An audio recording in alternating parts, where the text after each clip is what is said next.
आता आम्ही बोलतो आहे मिस्टर संतोष जाथरशी, जे आहे municipal analyst HOD at municipal laboratory BMC. Sir, तुमचा एक्सपिरियन्स कसा राहिला आहे कॉन्फरन्समध्ये?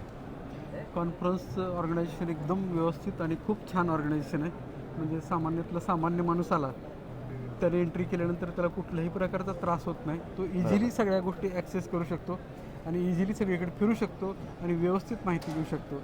खूप चांगल्या पद्धतीने ऑर्गनायझेशन केलं. बरोबर. आणि सर, काय नवीन टेक्नॉलॉजीज तुम्ही पुढे बघताय? ते लॅबॉरेटरीजमध्ये ऑटोमेशन आहे, आर्टिफिशियल इंटेलिजन्स आहे, तुम्ही काय ग्रोथ तिथे बघताय? आम्ही पब्लिक सेक्टरमध्ये काम करतो. ते काम करत असताना फूड आणि वॉटर ॲनालिसिस करतो.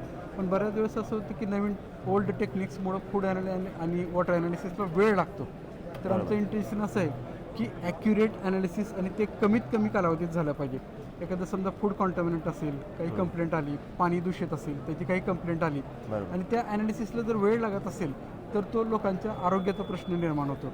त्यामुळं अशा टेक्नॉलॉजीज आम्ही ॲडॉप्ट करण्याचा प्रयत्न करतो आहे की ज्या टेक्नॉलॉजीचा वापर करून आपण ॲनालिसिसचा कालावधी कमीत कमी करू शकतो आणि कमीत कमी कालावधीत आपण ॲक्युरेट ॲनालिसिस करून आपले रिझल्ट किंवा जे काही इंटरप्रिटेशन असेल ते सामान्य लोकांपर्यंत आणि सर्वांपर्यंत पोहोचवण्याचा आमचा प्रयत्न आहे. बरोबर. आणि नवीन टेक्नॉलॉजीज तुम्ही इथे बघतायत ॲनालिटिका ॲनाकॉन इंडिया लॅब एक्सपोमध्ये एवढे एक्झिबिटर्स आहात, तर तुम्ही कशा प्रकाराचे तुम्ही टेक्नॉलॉजीज बघितल्या आहेत? कशा प्रकारचे इन्स्ट्रुमेंट्स वगैरे बघितले? फूडमध्ये जे ॲडिटिव्ज आहेत, फूडमध्ये जे ॲडिटिव्ह मिक्स केलेलं असेल ते ॲडिटिव्हचं क्वालिटेटिव्ह आणि क्वांटिटेटिव्ह अशा प्रकारचं ॲनालिसिस आणि ते कमीत कमी कालावधीत होईल.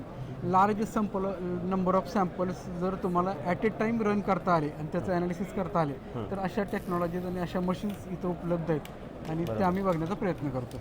बरोबर. आणि तुम्ही असं स्पेशल काय तुम्ही बघितलं आहे इथे मध्ये? तुम्ही कुठल्या एक्झिबिटरांना भेटल्या आतापर्यंत? हो, पाहिले आम्ही. वॉटर ॲनालिसिसच्या संदर्भातही पाहिले आणि फूड ॲनालिसिसच्या संदर्भातही पाहिले.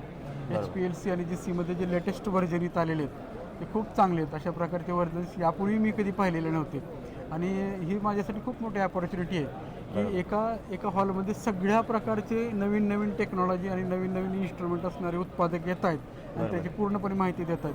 त्यामुळे सामान्य कंझ्युमरला खूप चांगल्या प्रकारचं ज्ञान त्याच्यातून मिळू शकतं. बरोबर सर, थँक्यू, धन्यवाद.